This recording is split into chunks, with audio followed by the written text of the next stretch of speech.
Now, 30 years ago, the man sitting next to me was instrumental in winning colors, winning the Kentucky Derby while working for Dwayne Lukas. And now, Mark Hennig, you have a horse of your own in the Kentucky Oaks in My Miss Lilly. Yeah, I don't know how much I was instrumental with winning colors. I was there, but I wasn't. I didn't have anything to do with her winning. We're going to talk. But it's good to be back. Let's take a look at this list, Mark. And My Miss Lilly all the way up in fourth, 112 points. We're going to talk about her during the course of this discussion with you. Midnight Bisou, Monomoy Girl, the horses to beat on paper and in the points race as well. And Red Ruby rounding out the field of 14 at this point with 15 points. Mark, 100 of those 112 points came when My Miss Lilly won the Gazelle. Mile and eighth race seems to be the ideal prep coming into here on May 4th. It was. I mean, she broke her maiden back in December. She was kind of a late bloomer, broke her maiden back in December at Aqueduct. And so we felt like after we ran her in Florida, we took her down there for a bit, but we had some other fillies, and we decided to separate them. And she was the logical choice to go back to New York because she had already won at Aqueduct. She handled the Gazelle very well. I thought, she's a filly she's a very leggy filly, doesn't carry a lot of weight. And we always felt like 2 turns was going to be what she wanted. And I thought that last 16th of the Gazelle, she really showed that. She really dug in on the outside there. Before the Kentucky Oaks, you're going to be have been here for a couple weeks. You've been here for a few days now.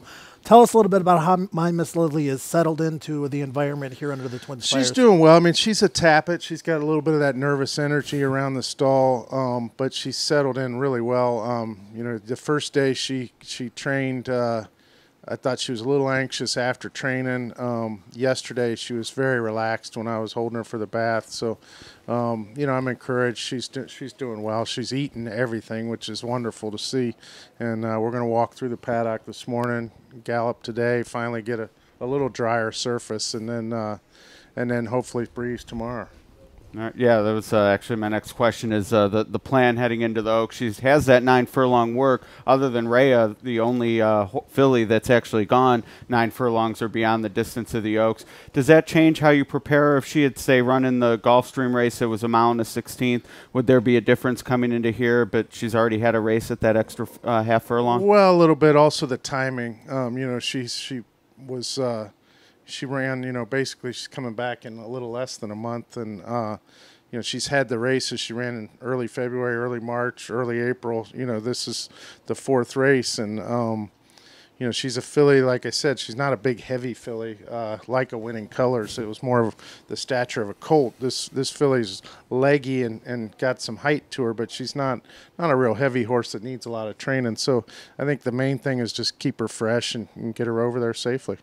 You've been quoted as saying that 9 furlongs might actually be a little bit shorter than what she really wants to do, which bodes well in the stamina department for the Kentucky Oaks. You see her eventually, Summer Jewels, going a mile and a quarter with no problem in New York? Well, I hope so. I thought if you watched the end of the Gazelle and watched her gallop out around the turn, she was just full of energy.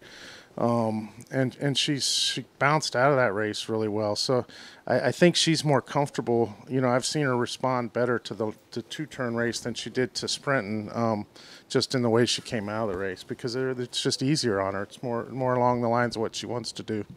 Have you handicapped the group yet? Joe showed the top 14 by points. Definitely some big names on there. Certainly not going to be the favorite or co-favorite. Have you thought who the most likely threat is to your filly? Well, I watched the preps, and I thought that the filly that won at Keeneland is obviously a nice filly, and a filly in California also. But it's no different than the colts when they come together from these different regions for the first time. Who's to say the better ones weren't on the East Coast? So I think we won't know until after the smoke clears. It could be that the colts and fillies, were better in one place more so than the other. So they always look good when they're dominating the same group over and over again. They do. But until they line up against each other in one spot, it changes things. Post-position draws coming up on Monday. Based on what you've seen on paper and handicapping the race and handicapping your own horse, where would you like to be in the gate, and where would you like to be sitting, going into that first turn and then eventually on the backstretch? I think she'd be a filly that is going to be mid-pack. I mean, she's very easy. She's tractable. She falls out of there. Whatever the pace dictates is probably where she would lie. If a couple horses get heated up like we did in the Florida Derby, then I would expect her to fall back a little bit more. But I think if somewhere in the middle would be ideal for us. But I think she'd be pretty comfortable no matter where she was. Yeah, and you mentioned the Florida Derby. Certainly can't let anyone get away without talking Derby. You had Strike Power in there. Pretty aware of the horses based in South Florida, Promises Fulfilled, Good Magic, Audible won the Florida Derby, etc. Have you thought about where they stack up, and do you have a Derby pick? I don't have a Derby pick as of yet, but I thought that Audible was awful impressive that day. I think I've always been impressed with Magnum Moon. The last race kind of had me puzzled a little bit down the stretch. And obviously the California horses are impressive. But again, these horses, a horse like Vino Rosso or whatever, they get hot at the right time, and it's no different than March Madness or anything else. The right horse gets hot at the right time, and strange things happen. I'm going to throw some stats at you that have nothing to do with horse racing. You have 8,119 followers on Twitter. You've tweeted 18,700 times. Ed has 12,100 followers on Twitter, and he has tweeted 141,000 times. Your tweet per follower ratio is much, much better than Ed's, but you're very active on social media. I can think of Graham Motion as another trainer that's very active. You interact with the fans. Tell us about why you do that, why it's important for you to have that connection with them, and kind of how social media has played a role in your job as a trainer.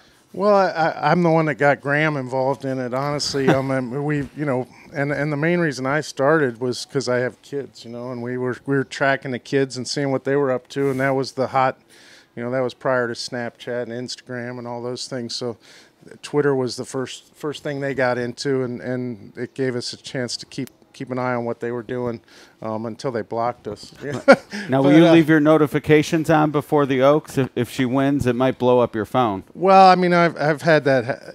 I've never had my phone blow up, but I've had lots of notifications. I mean, certainly after the Gazelle and some of those when we won the Swale in Florida, things happen. But I enjoy it, and I think it's nice to respond to the public when they write. I like to respond back to them. I mean, I think that's the whole idea of it, is to feel a little bit like, you can actually reach out and communicate with someone.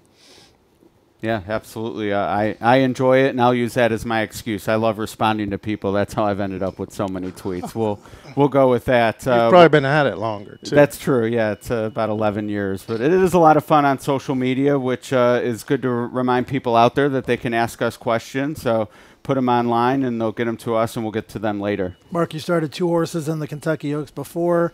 You haven't run a horse at Churchill Downs, I believe, in quite some time. Just tell us about the feeling of being here, being here early, and just the entire atmosphere leading up to eventually the race a week from Friday. Yeah, we're enjoying it. I mean, I haven't been back. I haven't been back since they remodeled and redid the grandstand. It's been that long. So it's quite a different scene here, and just the whole town of Louisville has changed a lot, I've noticed. So, but we're enjoying it. It's good to be back. I never wanted to come here unless we had a real good reason to be here. So I feel like this filly is very worthy of being here, and hopefully she shows that on a week from Friday.